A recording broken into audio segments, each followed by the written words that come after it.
என் பெயர் சரவணகுமார், தாம்பரத்திலிருந்து வருகிறேன். இஸ்லாத்தை பற்றி ஒரு சந்தேகமும் முஸ்லீம்களிடத்தில் பற்றிய ஒரு குற்றச்சாட்டும் நான் வைத்திருக்கிறேன். அதை பற்றி இப்பொழுது கூறலாம் என்றிருக்கேன். இஸ்லாம் வட்டியை முழுவதுமாக தடை செய்கிறது.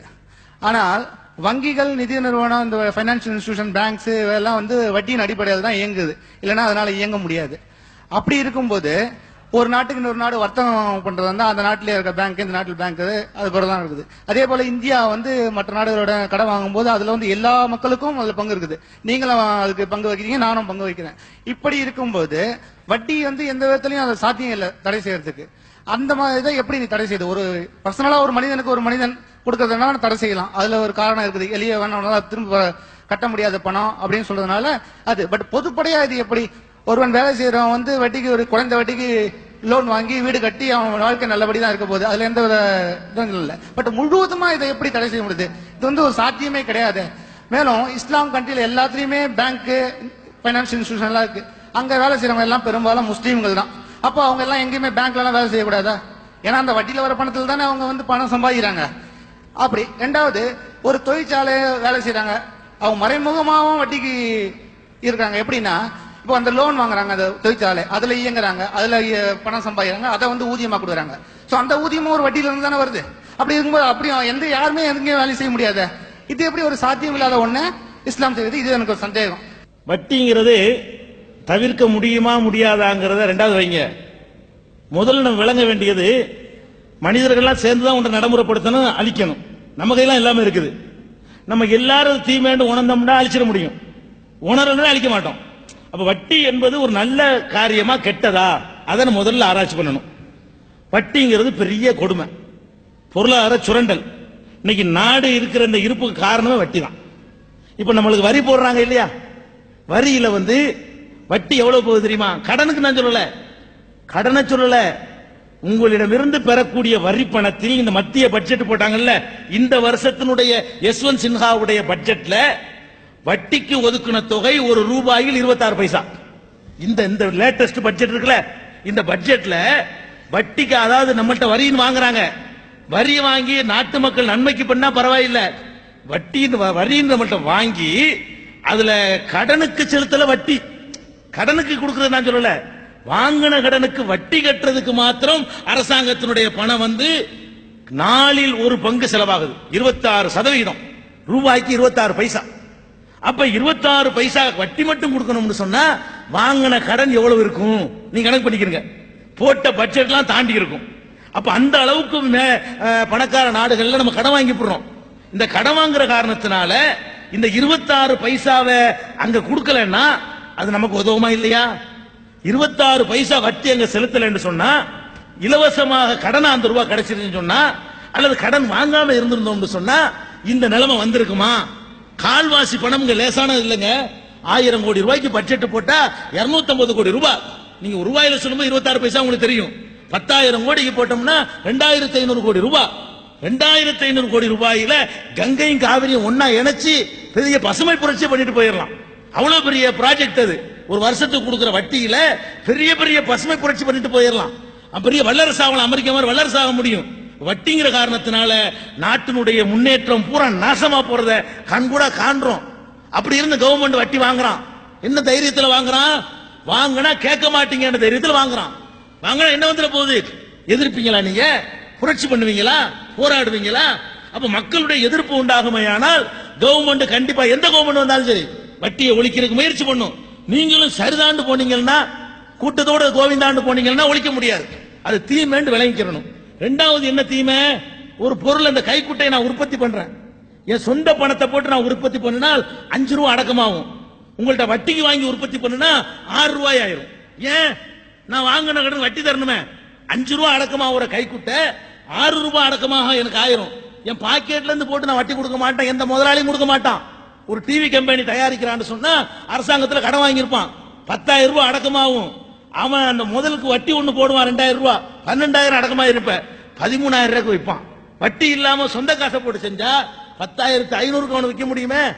ஒவ்வொரு பிளேடுல இருந்து, கைக்குட்டையில இருந்து, கையில கட்டுக்கிற வாட்சில இருந்து சட்டம் வரைக்கும் விலைவாசி அதிகமாகுதுன்னா எவனாலையும் விலைவாசியை குறைக்க முடியலன்னு சொன்னா அதுக்கு முக்கிய காரணமா இருக்கிறது வட்டி. அதை விளைவிக்கிறேன்னு ஒரு மருத்துவத்துக்காக வேண்டி ஒரு ஆத்திர அவசரத்துக்காக வேண்டி அப்பனை ஆஸ்பத்திரியில சேர்த்துட்டு பொண்டாட்டிய பிரசவத்துக்கு சேர்த்துட்டு வருவான். ஒரு 1000 ரூபாய் தாங்கண்டு மனிதாபிமானமா உதவ வேண்டிய ஒரு இடத்துல அவங்கிட்ட ஒரு நகையை வாங்கிட்டு 250 ரூபாயை கொடுத்து 2 மாசம் கழிச்சு கேட்டா மூழ்கிடுச்சுங்கிறான். எவ்வளவு பெரிய அயோக்கியம்! மனிதாபிமானம் செத்து போச்சு பாருங்க. இந்த வட்டின்னு வந்தவுன மனிதாபிமானமா ஒருத்தருக்கு ஒருத்தர் உதவுமே, அந்த பண்பாட போச்சு. கொடுக்கிறமே, இதுக்கு வட்டி எவ்வளவு தருவ, இதான் கணக்கு. 100 ரூபாய் கடன் கேட்டா கடன் கேட்கிறானே, கடன்ல என்ன லாபம் இருக்குது? வட்டி வாங்கின லாபம் இருக்குமே. அப்ப இந்த வட்டிங்கிற சித்தாந்த மக்கள் மத்தியில பரகும் பொழுது மனிதாபிமானம் அடிபட்டு போயிருது. சாவு வீட்டுக்கு உதவி செய்ய மாட்டேங்கிறான், மருத்துவத்துக்கு உதவி செய்ய மாட்டேங்கிறான், பிரசவத்துக்கு உதவி செய்ய மாட்டேங்கிறான். தர்மமா கொடுக்காட்டாலும் கடனா கொடுக்கலாம்ல. தர்மமா கொடுக்கணும், நீ முறைப்படி சக்தி இல்லையா கடனாவாச்சும் கொடு. கடனா தர மாட்டேன், இந்த சாவுல இருந்தாலும் 1000க்கு 1100 எடுத்து வையுங்கிறான். அப்ப இது ஒரு கொடுமை இல்லையா? இது ஒரு சுரண்டல் இல்லையா? வட்டி இல்லாம இயங்க முடியாதான்னு கேட்கிறார். முடியும், சாத்தியமானு கேட்கிறார். சாத்தியம். எப்படி சாத்தியம்? சீனாவுல கம்யூனிஸ்ட் நாட்டுல வட்டி கிடையாது, ரஷ்யாவுல நேத்து வரைக்கும் வட்டி கிடையாது. வட்டி இல்லாத பொருளாதாரத்தை இன்னைக்கு வரைக்கும் கம்யூனிஸ்டுகள் அமுல்படுத்தி தானே இருக்கிறாங்க. சீனாவுல வட்டி கிடையாது, சவுதி அரேபியாவுல வட்டி கிடையாது, சில இஸ்லாமிய நாடுகள்ல வட்டி இருக்குது, பல அரபு நாடுகள்ல வட்டி கிடையாது. வட்டி இல்லாத சர்வீஸ் தான் பண்ணுவாங்க, சர்வீஸ் தானே தவிர பேங்க்லயும் வட்டி கிடையாது சவுதி அரேபியாவுல. அப்ப வட்டி இல்லாத வங்கிகள் இன்னைக்கு இருக்கிறது.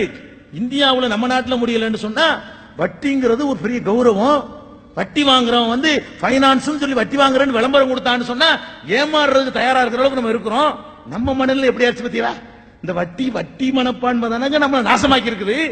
பைனான்ஸ் வச்சு ஓடுறான அவன்லாம் ஓடுறதுக்கு என்ன அடிப்படை? நீங்க ஒரு 50,000 வச்சிருப்பீங்க, கவர்ச்சிகரமா விளம்பரம் கொடுப்பான். தேக்கு மரத்தில் முதலீடு செய்யுங்கள், அதுல பண்ணுங்கள், இதுல பண்ணுங்கள், 50,000 ஒரு வருஷத்துல 2 லட்சம் ஆகும். ஆகுமா? சிந்திப்போமா நம்ம? 50,000 2 லட்சம் சீக்கிரம் கொடு, ஓடி போயிட்டானா? இந்த வட்டியில உள்ளது கிறுக்கு தானங்க நம்மள சந்தையில் நிப்பாட்டுச்சு. வாங்குறதுக்கு யூனியன் அமைக்கிறாங்க. இப்ப ஏமாந்தவன்லாம் சேர்ந்து யூனியன் வாங்கிட முடியுமா?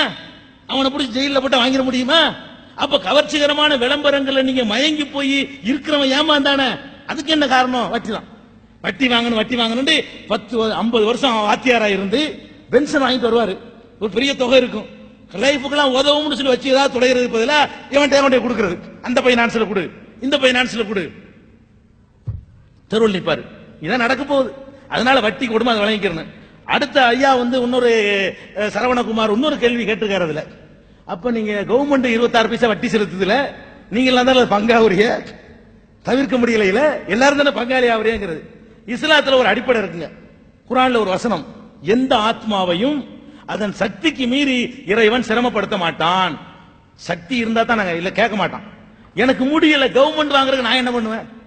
என்னுடைய உரிமையில என்னுடைய சுய அதிகாரத்தில் உள்ளதுல நான் செஞ்ச தப்புக்கு தான் கடவுள் என்னைய பிடிப்பாரு. இப்ப நான் ஒரு நல்ல ஒரு மனுஷனா இருக்கேன்னு ஒரு குடும்பத்தில் பிறக்கிறேன். என்னை சின்ன பிள்ளையில இருந்து வயசு வர்ற வரைக்கும் என் தகப்பனார் வட்டியிலேயே என்னை வளர்த்தாரு. நீ ஏன் வட்டியில வளர்ந்துன்னு கேட்க முடியுமா? என்னை குழந்தையா இருக்குமே எனக்கு விவரம் தெரியாது, நீ வளர்த்தாரு, நான் என்ன பண்ண முடியும் அப்படின்னு சொல்லுவோம் இல்லையா?